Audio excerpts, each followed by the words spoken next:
Hey everyone, it's Ryan Goware and welcome back to the channel. Today we are diving into a fascinating urban development that has once made a lot of waves and sparked debates in Kuala Lumpur. Datum Jelatek. It's more than just a shopping mall. It's a massive integrated development with a story that's as complex as its architecture. So, is Datum Jelatek a thriving urban hipster mall? Let's check it out. First off, let's talk about what Datum Jelatek is. It's a transit-oriented development, a massive project by Datum Corp International, a wholly owned subsidiary of PKNS, or Selangor State Development Corporation. Opened in December 2022, it boasts a 500,000 square feet shopping center that is 4 levels, which we are in right now, and then it has 4 residential towers with 712 units, all directly connected to the Jelatek LRT station via a 35-meter bridge. So yeah, you cannot get more transit-oriented than this.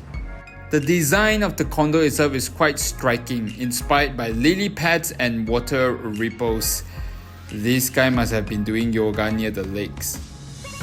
With a unique sky ring on level 27 connecting all 4 residential towers, offering a 360-degree view of KL. Looks pretty cool, right? Looks like an alien spaceship has just accidentally crashed into the tower. That's how cool it is. Anyone been up there on the sky ring before? Share your experience down below. Now get back to the mall. Going up to the parking area is a harrowing journey, but I understand that there are also some basement parking. So if you don't like to keep turning and turning and turning, then I would suggest to park at the basement levels.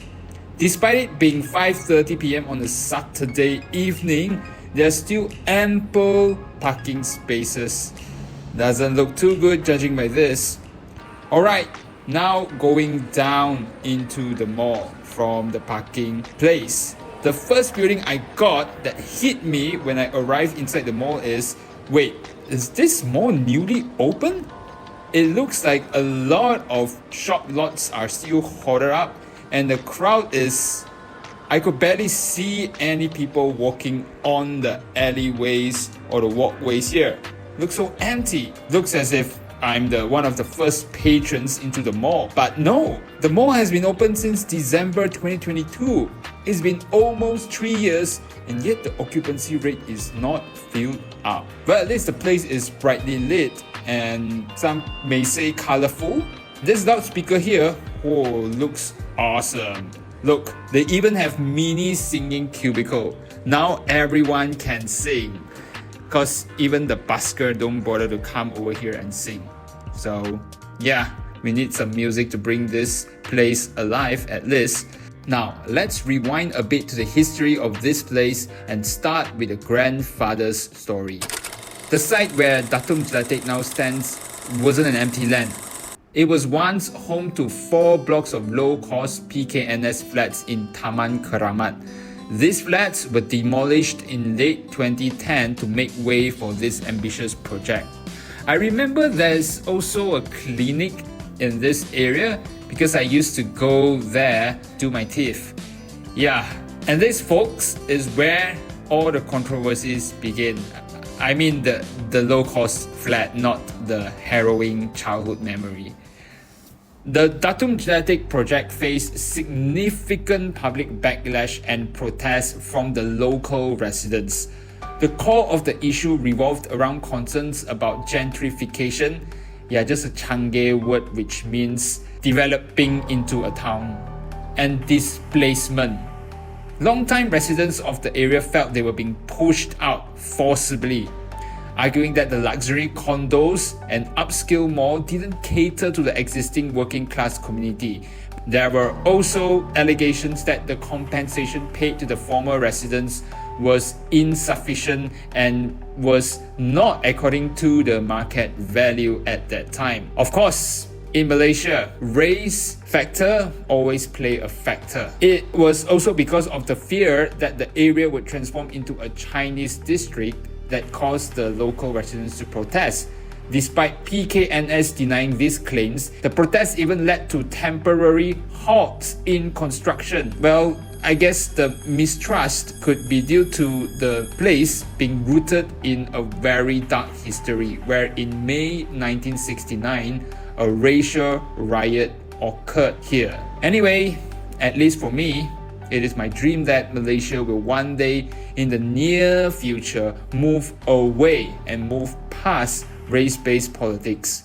So, how is Datum Jelatek faring now? Is the mall dead or alive? When it first opened, there was a lot of fanfare. It positioned itself as a neighbourhood mall aiming to serve the local communities with a mix of essential brands and dining options. They even invited celebrities, and anchor tenants like the food merchant, known for its premium offerings, were brought in, which is very strange. Dato Keramat was known to be a working class area and family based, but Datum Jelatek itself is a luxury condo and has an upscale mall, and even the condo itself have many studio or one bedroom units that just doesn't fit with the local family team community. The developer Datum Corp initially stated that the commercial space had an occupancy rate of around 70% at the time of opening and aimed for 95% by late 2023. But looking at its state today, I would say 70% would be an overstatement. The only place that I see that has some visibility of a crowd are Zeus Coffee and the cafes here. Other than that, foot traffic is far and few in between. I don't see many, in fact I don't see any people flocking in from the LRT station. However, the reality on the ground can be a bit more nuanced. While some tenants are doing well, especially the popular F&B outlets like KFC, A&W and Pizza, there have been discussion online about the mall's overall vibrancy. Starbucks is closed, not sure temporarily or permanently. And then there are some other shops like electronic stores here, which looks a bit not so crowded.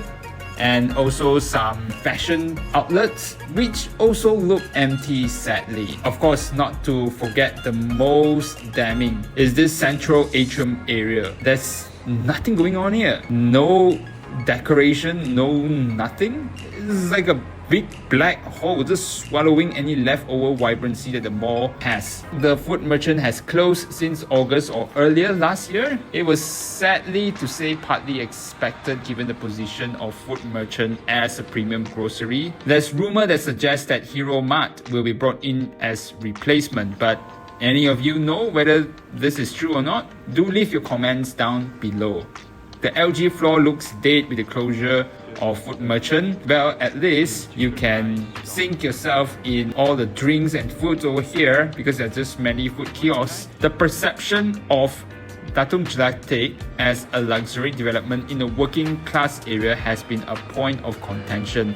Some argue that the pricing of the residential units and the retail offerings might not fully align with the demographic of the immediate vicinity. Anyway, has anyone stayed or is staying in the condo above?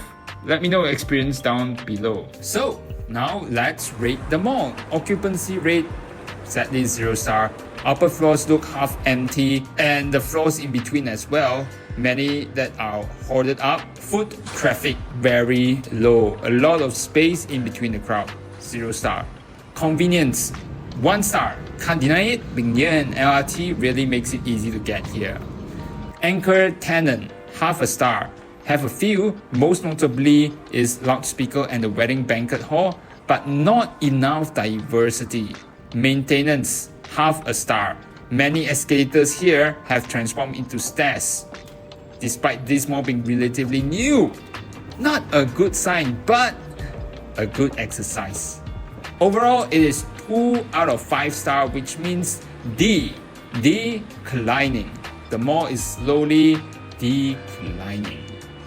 The controversies surrounding its origins highlight the challenges of urban redevelopment and the importance of community engagement. Perhaps the racial protests during the construction stage, right, also spooked some investors. But as a transit-oriented development with direct LRT connectivity and a strong residential component, I believe Datum Jelatek has significant potential to become a vibrant hub for urban living in Kuala Lumpur.